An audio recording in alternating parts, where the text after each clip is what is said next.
Director Vec of Fear Imperial Intelligence Service found a plain envelope on his desk. No seal, no origin markers. He slit it open with a claw. Inside, a thick stack of papers and a single handwritten note. The note read, "Go home. Don't come back." Find out where this came from. I want answers before the next council session. 72 hours earlier, a Black Ops shuttle descended through rain toward Earth's Library of Congress. Major Robert led his team through a service entrance, weapons raised, expecting empty corridors and digital terminals. The library was vast and dark. 3-story stacks of leather-bound books, brass fittings, dust motes frozen in the air. Eyes open. This place feels wrong. No guards, no staff, just silence. Through the rows of shelves, a single lamp glowed in the main reading room, a warm golden eye in the darkness. We move on, my mark. That's got to be their vault room. Keep it quiet. The commandos swept into the reading room, weapons up, their boots clicking across the cold marble floor. In the lone pool of lamplight sat a woman with dark hair pinned tight, an open book before her, an oatmeal cardigan draped over her shoulders. May I help you find something? Major Robert raised his sidearm level with her chest. She didn't blink. She didn't look away from his yellow eyes. Where is the Sigma manuscript? His voice was meant to freeze her, but a quiver trailed the last word. She didn't answer. She watched him over the metal rims of her glasses, the skull paint on her jawbone motionless. Her hand lay flat on the open page. The silver chain of her necklace glinted in the lamp's glow. I'll need your name first. Behind Robert, his commandos exchanged tight, confused glances. She hadn't flinched. She hadn't flinched. She hadn't raised her voice. The silence stretched between them like a tripwire. For an odd, suspended heartbeat, the gun was just a prop. Robert felt himself studied, not threatened, by those calm eyes behind the wire rims. Major Robert, he said. And the name dropped into the silence like a confession he hadn't planned to make. Catherine's fingers found the terminal keys. The old machine clicked and whirred, a sound older than the Empire his team served. Behind him, a commando muttered, "What is this?" Your rank. Major, he answered, the military reflex overriding every survival instinct. Unit? 7th, Special Operations, he stated, as if reporting for a morning briefing. And your clearance level? Crimson, he admitted, and the red in the words seemed to bleed into the lamplight. She tapped one final key. The terminal's amber screen blurred with data streams pulled from archives deep and forgotten. Names, dates, sealed indictments, the 3 war crimes his unit had committed under his command. The cousin he'd hidden for 6 years. All linked, all displayed. The cross-reference was complete. Robert's hand slowly opened, and the pistol thudded onto the stack of books. Catherine pressed another key. An ancient dot matrix printer under the desk began humming, spitting pages onto the tray. I won't keep you long, Major. You came for a manuscript, but I think this is more relevant to your current position. The printer stopped. She gathered the still warm pages and aligned the stack with a precise tap against the desk. She extended the packet across the open book. It hung between them, heavy as a verdict. Robert took it. His gloved fingers trembled as they closed around the paper. Go home. Don't come back. He stared at the first page. His real name, his mother's name, the cousin he'd hidden for 6 years, the war crimes he'd buried, all of it. He didn't give an order.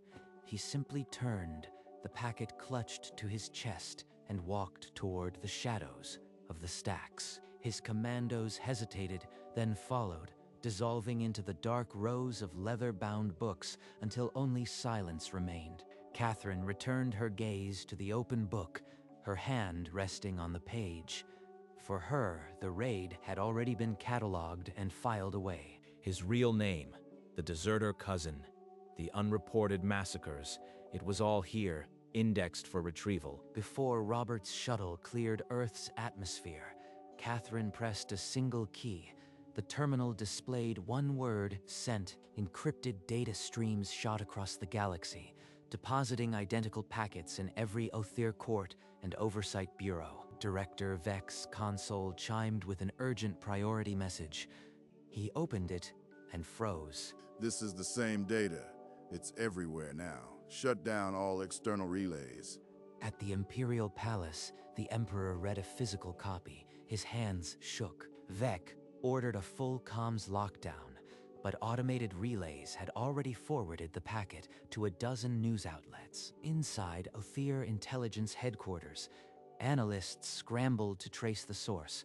It led to a public terminal in Earth's central library. No hack, no breach. The Empire was being dismantled, not by missiles or spies, but by information properly organized, properly delivered. Robert stared at the packet. The Empire's retaliation would be swift. He had to disappear and warn his cousin first. The Othir High Council chamber was a storm of holographic accusations. Every seat filled with generals and admirals whose own files had just been laid bare. This is a coordinated attack on our entire command structure. We will trace it. A general slammed his fist on the table, cutting Vek off. Traced? It's already in the hands of our enemies. 3 border systems are demanding my head. On the central dais, a judge called for order, but a dossier detailing her own illegal land seizures flashed on every screen. Vek watched helplessly as 2 officials were arrested on the spot by council guards, their protests drowned by fresh shouts. In a secure operations room, Othir analysts worked frantically, screens filled with the leaked packets. Every countermeasure failed. The data was spreading faster than they could quarantine it.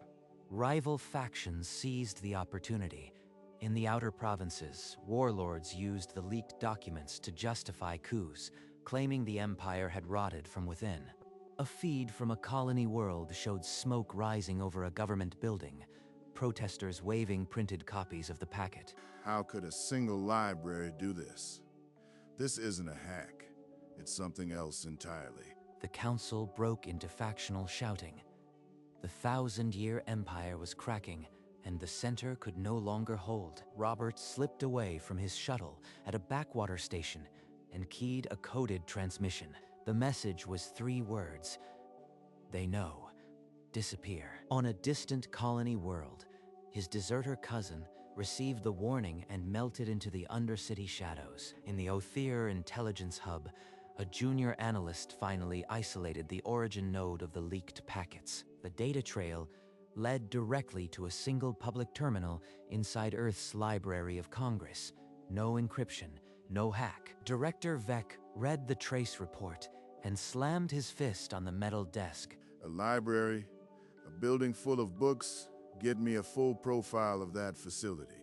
The profile returned. 170 million items, 838 miles of shelving, and a classification system that had never been breached. It wasn't a fortress. It was a net, one that had just caught an empire. He ordered a black investigation team to Earth. They would find no malware, no stolen keys, only a librarian and the quiet, devastating art of indexing. The black investigation team returned with a single finding. Earth's library had not been breached. Every piece of data was public record. An analyst projected a sample cross-reference, linking a name from a war tribunal press release to a classified operation, using only indexed archives. How is this possible? We have the galaxy's most sophisticated intelligence network, and they used old newspapers and court transcripts. The analyst explained that humans had spent centuries perfecting information organization. Indices, catalogs, cross-referencing systems any citizen could use. It was a weapon built from their own transparency, and it had torn his empire apart in days. Vek ordered an exhaustive report on human library science, delivered within the hour. The report's conclusion was stark. Earth's information superiority was cultural, not technological. They could not conquer it. They must learn it. Draft a formal request. We need an instructor, someone who can teach us. Indexing. The council, humbled and desperate, approved the request by unanimous vote. An empire that had never surrendered now begged a librarian for lessons. The message was transmitted to Earth, where General Hayes opened it and allowed himself a small, knowing smile. General Hayes convened an emergency session of Earth's Defense Council. The Othir request hovered above the table like a white flag. They're asking for an instructor in indexing and reference, not weapons, not surrender. They want to learn how we organize information. A senior diplomat scoffed. A trick. They'll demand our best minds and take them hostage. Hayes agreed, but argued back. If we refuse, they grow desperate. If we send someone, we buy time and gain leverage. Another official worried about technology transfer. Hayes shook his head. We're not giving them weapons. We're giving them a filing system. The room went quiet. A century of librarianship had become their greatest strategic asset, and no one had seen it coming. I've got a recommendation for who we send.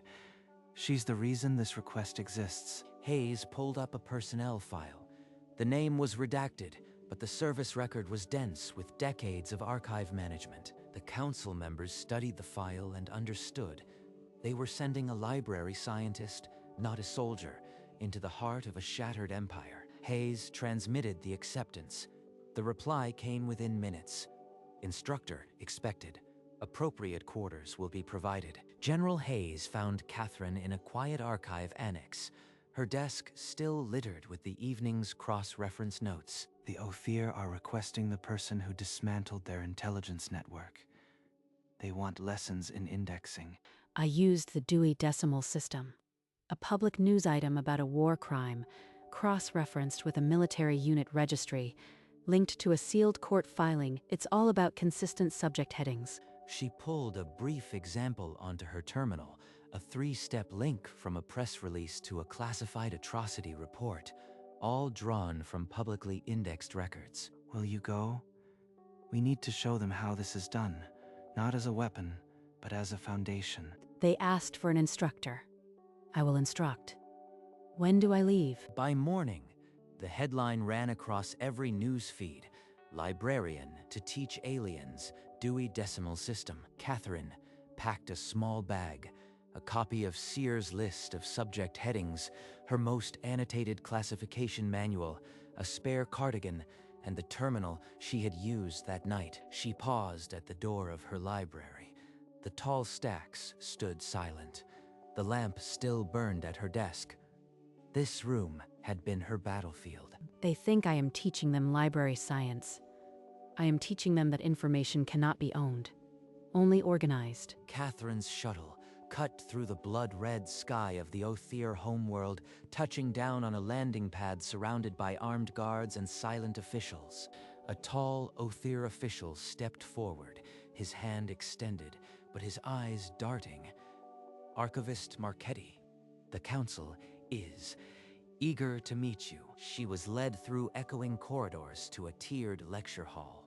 The seats were filled with intelligence chiefs from a dozen conquered species, their uniforms heavy with medals. A murmur rippled through the room as she set an old wooden card catalog drawer on the instructor's desk, right beside the holographic projector. This is a card catalog. Before computers, humans stored all their knowledge on small paper cards arranged in drawers like this.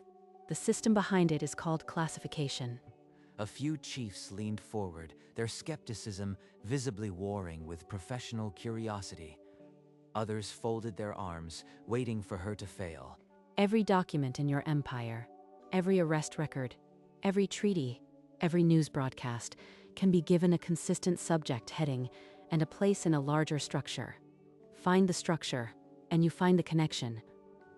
A chief with scaled skin leaned toward his neighbor. She found Major Robert's hidden desertion by connecting a news photograph to a military supply record.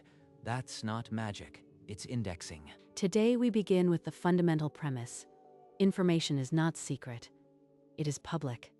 Your enemy hides in the open, and the index is the light that finds him. The murmuring stopped. Every eye in the room fixed on her, and in that silence, a 1,000-year empire began to learn its first true lesson.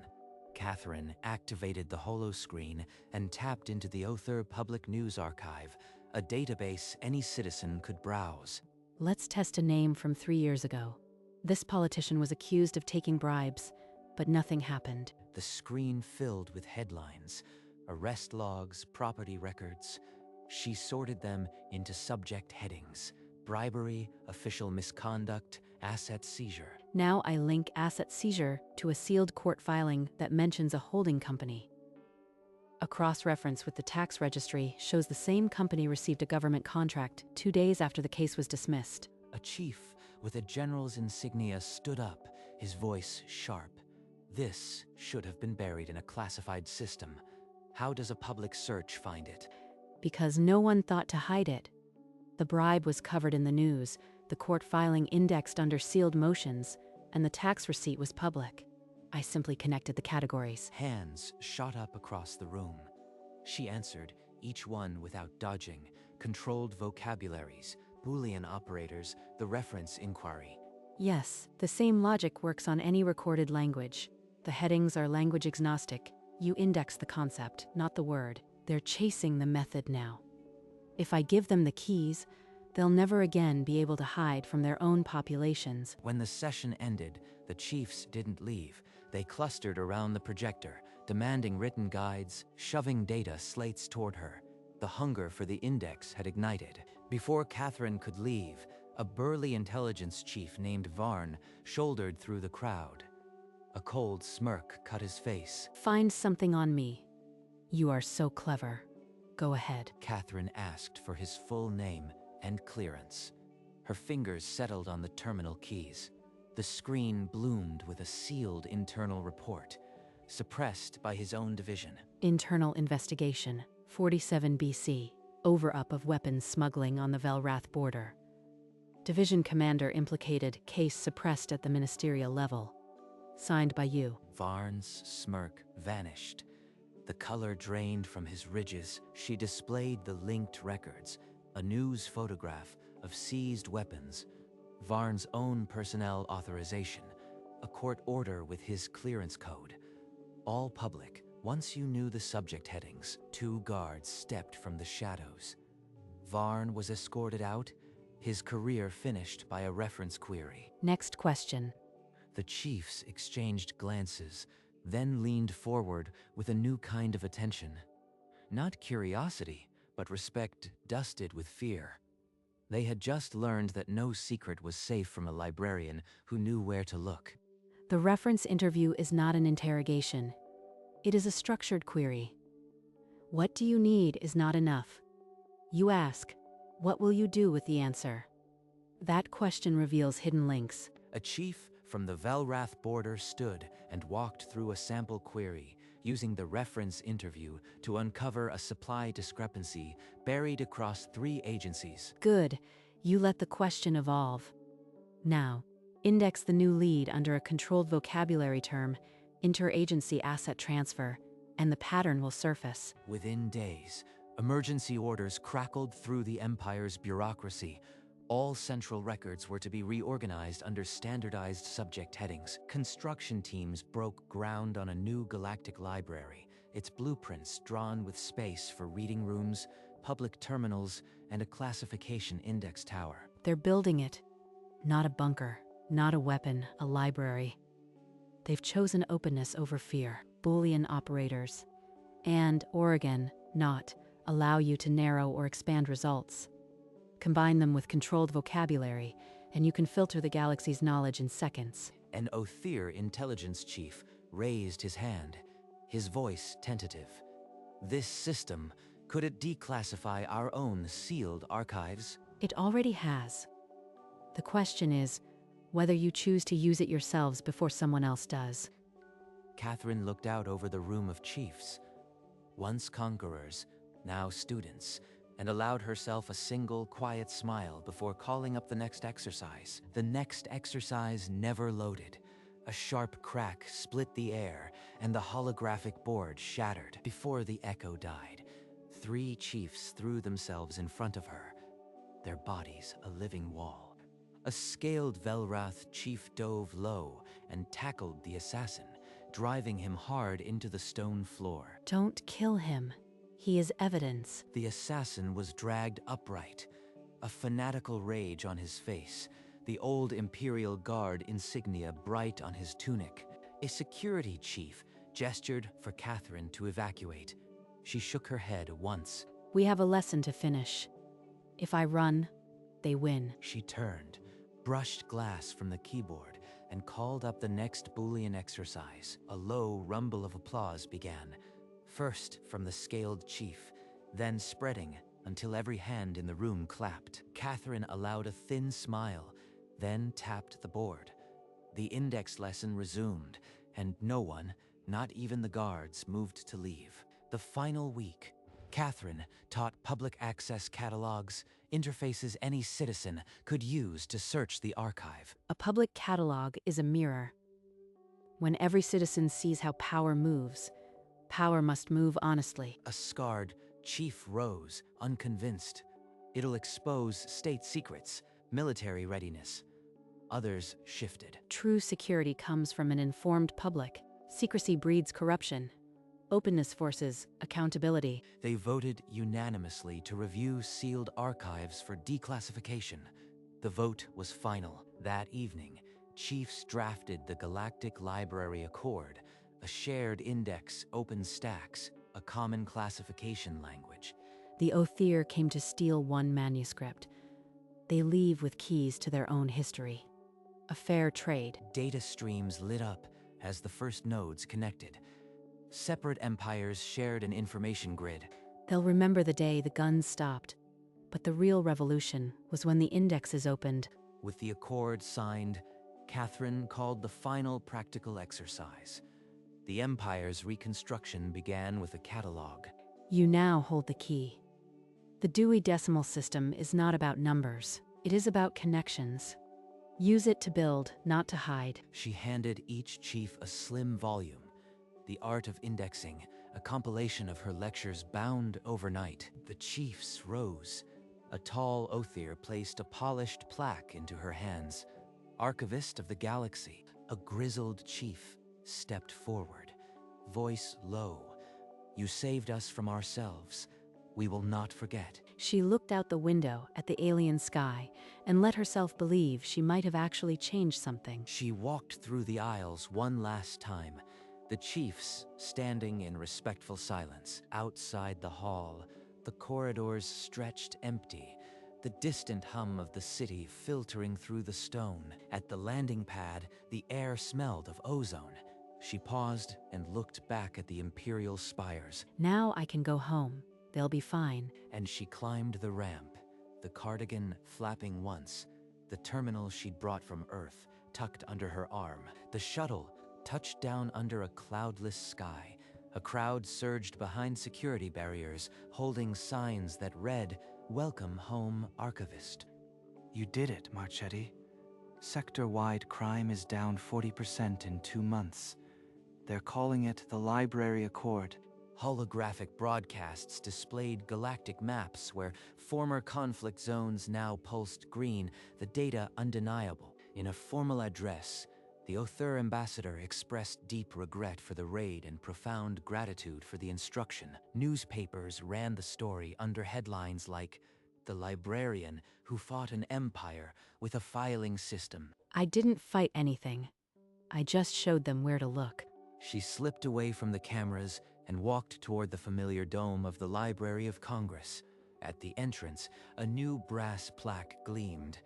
In honor of Catherine Marchetti. She paused at the threshold of the main reading room, dust motes swirling in the golden light. Just as they had the night everything began. And then she stepped inside, the heavy door closing softly behind her. The books were waiting. On her desk lay a single envelope, the paper creased from light years of travel. No seal, just her name in a hand she recognized. She slid it open. The note inside read, in a hurried script, "Thank you for giving me a chance. My cousin is safe. I've started over. R." Catherine allowed a small, tired smile. She folded the note precisely and tucked it into the drawer marked personal. The library hummed its familiar, papery hum. She had just settled into her chair when a young voice broke the silence. A student, clutching a battered tablet, asked, "Excuse me, where is 398.2? Folklore, third aisle. Let me show you. She walked him past the towering shelves, her cardigan sleeve brushing the spines, and pointed to the correct section. The student thanked her and vanished into the stacks. Catherine stood for a moment, listening to the quiet. She returned to her desk, opened a heavy reference volume, and began compiling a new index for a newly opened galactic collection. Outside, the world celebrated. In here, a librarian worked, and that was enough.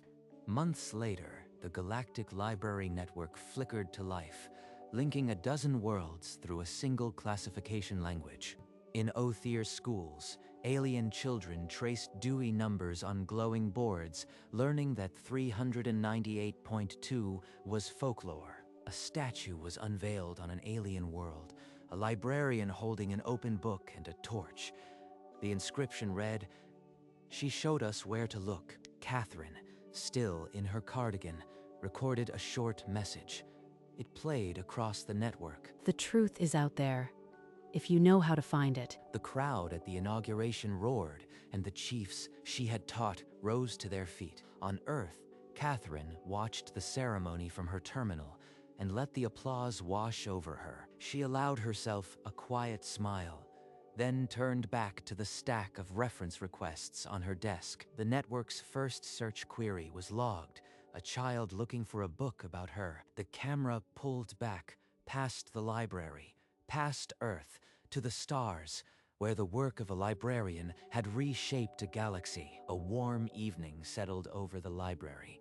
Catherine, her hair now streaked with gray, sat in her favorite reading nook, a cup of tea cooling beside her. A young alien student, clutching a book to its chest, approached with the particular hesitation of someone navigating a world too large. In a small voice, it asked, "Ma'am, where can I find books on your own story?" Well, that would be in the 900S, under History. Let me show you. She rose, the cardigan familiar around her shoulders, and led the child past the towering shelves. She pointed to a section of new bindings, where the galactic record had been added. I'll leave you here. The truth is on the shelf. The rest is just finding it. The child nodded, eyes wide, and pulled a slim volume from the shelf. She imagined this child would one day teach others the same lesson. Outside, the stars turned, and inside, the library breathed its quiet, papery breath, unchanged and endless. The reading room lay in darkness now, the last lamp extinguished, the dust motes suspended in the still air like tiny frozen stars. The shelves stood in silent rows, holding the history of a world and the blueprint of an empire's undoing, all neatly indexed. The camera began to pull back, drifting past the grand doors, out into the night where the dome of the Library of Congress glowed under the stars. It rose above the city, above the continent, until Earth filled the frame, blue and fragile, the library a speck of light. The planet shrank to a marble, then a point, lost among the spiral arms of the galaxy. Among the stars, a pattern formed, not random, but the faint, deliberate glow of numbers. 0, 2, 5.431. Library science, Dewey's number, written across the void as if the universe itself had been cataloged. A Black Ops team had raided an Earth library. The librarian erased their civilization by teaching them the Dewey Decimal System. And that is how by Tuesday, a 1,000-year empire fell, not to a weapon, but to a librarian who knew where to look. The stars held the number for a moment. Then the galaxy turned, and the lesson continued.